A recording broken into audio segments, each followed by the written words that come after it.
ভাসছে পুকুরে, সাত সকালে হুলস্থুল কাণ্ড দুর্গাপুরে। পুকুরে ভাসছে পচা গলা দেহ, সাত সকালে হুলস্থুল কাণ্ড দুর্গাপুরের ধান্ডাবাগ সুকান্ত পল্লীতে। দেহ উদ্ধার করে দুর্গাপুর থানার পুলিশ।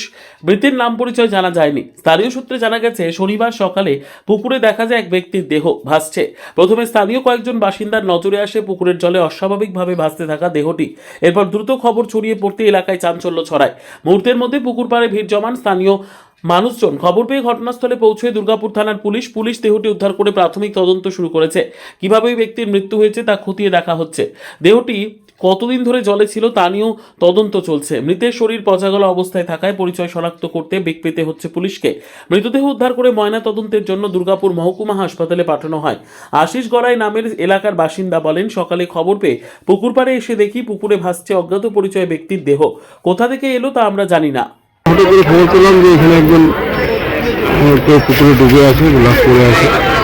এবার সেটা পুলিশকে খবর দেওয়া হয়েছে, পুলিশ তারপরে বডি তোলা হয়েছে।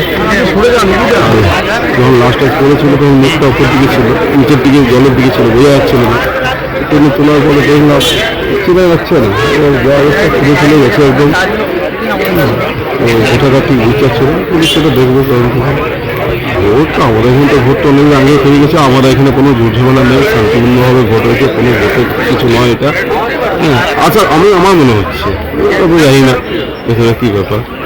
এখানকার কোনো চেনা যাচ্ছে? এখানকার নয়, এখানকার চিনতে পারছি না, এখানকার লোক নয়।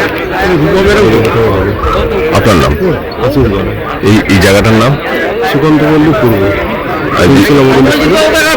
যে পুকুরটা হয়েছে তার কোনো নাম? মন্দির পুকুর বলে। শেখ রতনের রিপোর্ট, পিবি নিউজ।